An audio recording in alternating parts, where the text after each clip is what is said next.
February market update. Let's do this.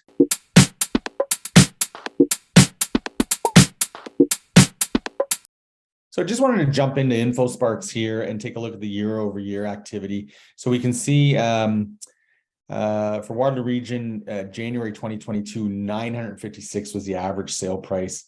And then we jump a year ahead to January 2023, and the average sale price is 764. So that's a drop of 20%.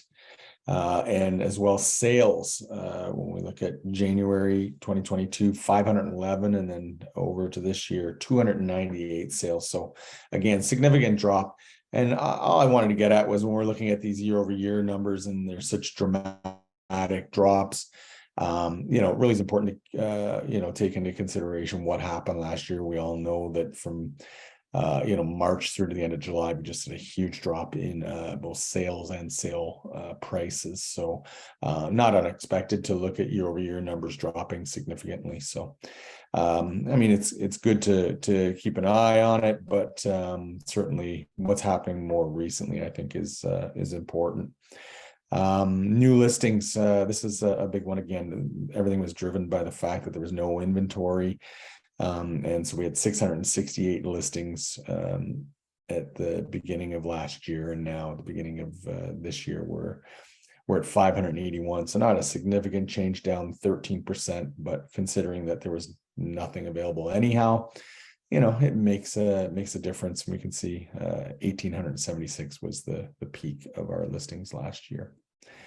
Also wanted to hop on to days on the market and just look at the average days on the market. And so we can see again, a year ago, we were at 9 and now we're at 25. So, and this all goes back to, basically back during the staggering time frame. We would just have a hold. Every listing would have a hold for 7 days and it would be sold essentially 7 days later. Whereas now we're just not seeing nearly as much of that. So obviously it's taking longer for places to sell. And it quite frankly, it's still only 25 because there is so little inventory on the market there. Again, when we look at a percentage of our original price, we can see back last January, places were going on average for 27% over the asking price. And now January 2023, basically right around the asking price, still where we're at. And that's, down 21% again, year over year. So I think it's good to take a look at these year over year numbers, but again, take them with a grain of salt. We know what happened last year, and we'll just have to see what happens this year. So let's take a look now at the December to January changes, and I think that will give us a better reflection on what's happening currently. Okay, so like I said, let's jump back into December versus January here and see what's happening just in the short term here. So average sale prices, we're looking at everything was all types of properties in Waterloo Region. Average sale price was 764. That's up 6% from December. Single detached at 888. That's up 7.6 over December. Townhouses 625,000, and that's up 2.2%. Semis at 650,000. And that's up 5.5%.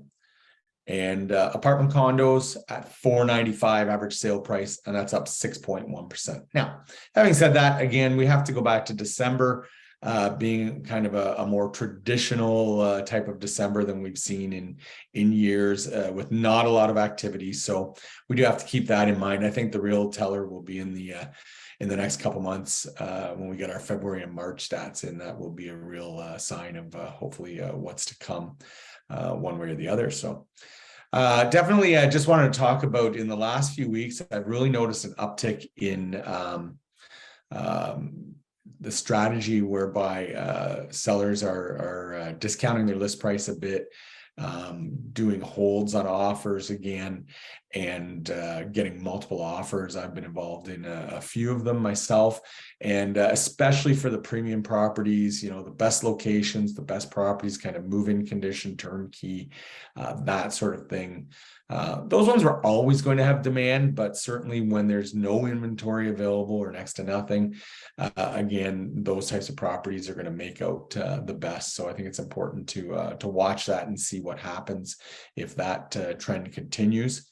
But we shall see what happens. I mean, it sounds like the interest rates, although the Bank of Canada, raised their rate January 25th again by a quarter point. Sounds like they're going to, take the foot off the gas for a little bit here and see what happens in hopes of taming inflation. I mean, we'll see what happens, but I don't really see it. But at least it sounds like they may, let go of the keep increasing interest rates standpoint that they've had for the past year, which has really slowed things down. So again, interest rates are pretty, relative to a year ago, significantly higher, but we are hearing of some, longer term rates where you can get under 5% now. So, obviously relative to, where they were last year, it's a big difference, but at least if buyers maybe see a bit of stability in the rates, that they may get a little bit more comfortable with what they're doing. But all that remains to be seen. And so we'll keep an eye out here the rest of February and into March and see what happens. Again, with the way things are out there right now, it is much different than it's been. It really feels like, 30 years ago when I started. And so important to have a little bit of experience under your belt in dealing with this type of market. So if you happen to know of anybody who is thinking of moving this year, really appreciate you passing my name on. Again, just a totally different market out there. So happy to help if I can. I think that's about it. And we will talk next month.